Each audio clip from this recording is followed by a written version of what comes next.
Assalamualaikum warahmatullahi wabarakatuh. Hamdan syukran lillah wassalatu wassalamu ala rasulillah Sayyidina Muhammad ibn Abdillah wa ala alihi wa sahbihi wa man tabi'a dinahu wa mawala amma ba'd.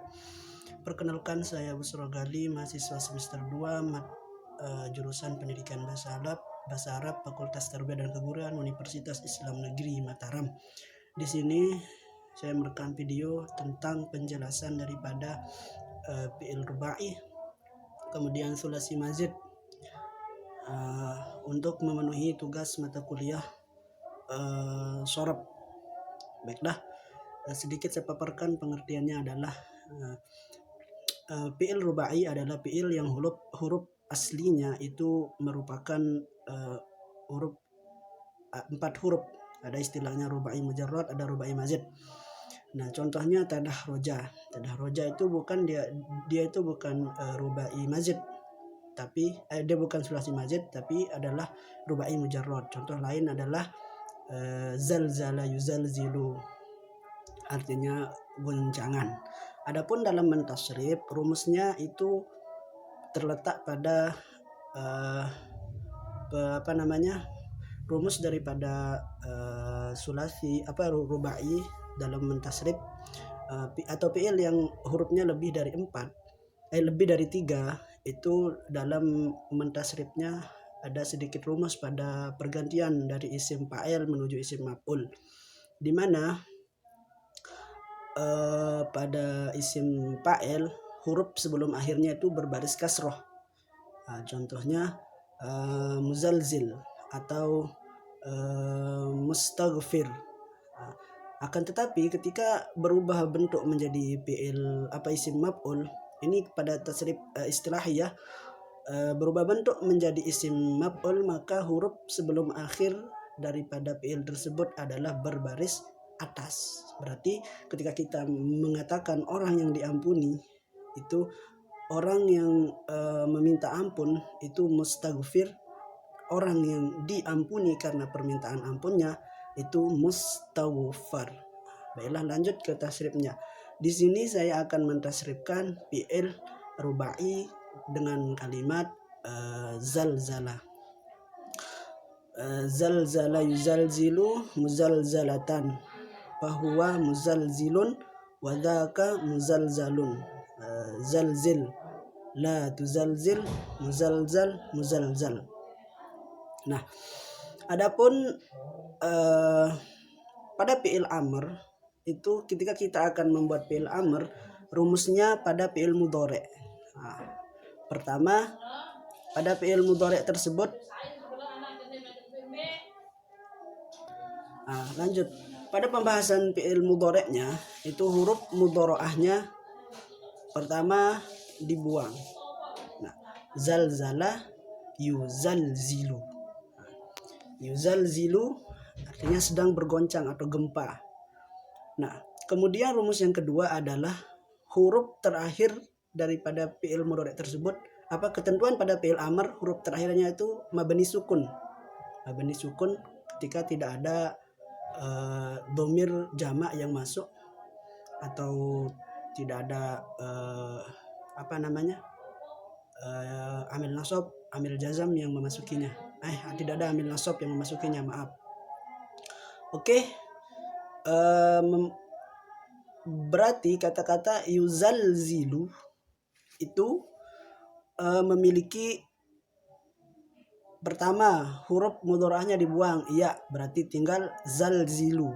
Lalu kemudian dimatikan atau disukunkan huruf paling akhirnya, berarti zalzil. Nah, kapan hamzah wasol untuk fi'il amr itu ada? Nah, itu ketentuannya ketika fi'il tersebut pertama sulasi mujarrad dan huruf setelah huruf mudhara'ah tersebut berharokat sukun, maka di sana muncullah hamzah wasol li fi'lil amri. Oke.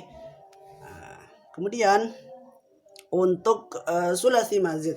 Sulasi mazid itu ada 12 bab, 3 nau', artinya 3 cabang. Dari 12 bab itu terdapat 3 cabang. 3 cabang tersebut pada cabang pertama terdapat 3 bab, yakni sulasi mazid biharfin.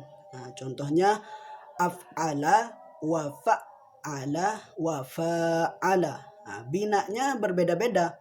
Af'ala binanya masih lita'diyah, artinya dia membutuhkan kepada maf'ul. Akan tetapi dari segi pemaknaannya itu af'ala artinya mengerjakan. Berarti ketika kita ingin menggunakan kata tersebut, contohnya ini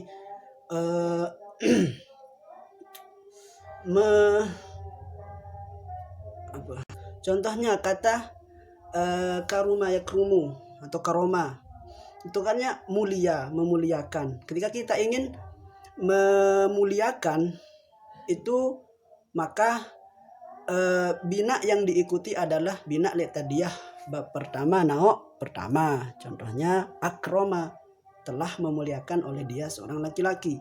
Nah, kata-kata al-mukarram itu juga merupakan naok pertama bab pertama. Naok kedua bab pertama di sulasi mazid. Nah, fa'ala yufa'ilu, karrama yukarrimu. Mukarram orang yang dimuliakan, isim maf'ul di sana.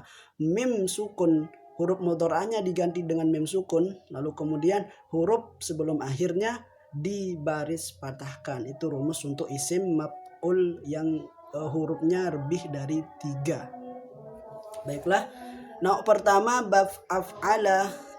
Nauk pertama 3 bab af'ala wa fa'ala wa fa'ala. Nah, nauk kedua itu infa'ala, ifta'ala, if'ala, tafa'ala, tafa'ala. Itu ada 5 bab. Nah, lalu kemudian nauk ketiga atau nauk terakhir itu istaf'ala, if'awala, if'awala, if'ala. Artinya nauk pertama di sini adalah fi'il sulasi yang ziyadah biharfin atau 1 huruf. Nauk kedua fi'il sulasi yang ziyadah biharfain atau 2 huruf. Nauk ketiga adalah fi'il sulasi yang ziyadahnya dengan 3 huruf. Contohnya fa'ala ditambah alif sim ta menjadi istaf'ala. Binanya berubah, binanya tetap binanya lita'diyah, tapi dalam segi pemaknaan itu litolabil amr, artinya meminta. Misalnya saya meminta ampun, kata-kata ghafara artinya mengampuni kan. Ketika kita ingin berkata saya ingin meminta ampun, berarti kita menggunakan istaghfara. Oke. Yastaghfiru berarti astaghfirullah. Nah, ketiga di sini, nauk ketiga ada 4 bab. Pertama itu istaf'ala, terus if'awala, terus if'awala, yang terakhir if'ala. Untuk tasrifnya saya akan mengambil contoh di sini dari nauk pertama bab kedua fa'ala yufa'ilu. Oke. Disimak, jika ada kesalahan silakan ditegur, dikoreksi, diperbaiki, diberi masukan di kolom komentar yang sudah kami sediakan. Bismillahirrahmanirrahim. Tasrif istilahi nauk pertama bab kedua fa'ala yufa'ilu taf'ilan fahuwa mufa'ilun wa dzaka mufa'alun fa'il la tufa'il mufa'alan. Nah, jadi artinya disesuaikan, artinya tetap sama seperti penjelasan pada tasrif istilahi. Untuk bab untuk selesai mujarrad itu disamakan dalam artinya. Contohnya kan fa'ala di sini binanya itu litakthir, artinya banyak, dia banyak bekerja kayak gitu. Sekian dari saya, kurang lebihnya mohon maaf. Wallahul muwaffiq ila aqwamit thoriq. Wassalamualaikum warahmatullahi wabarakatuh.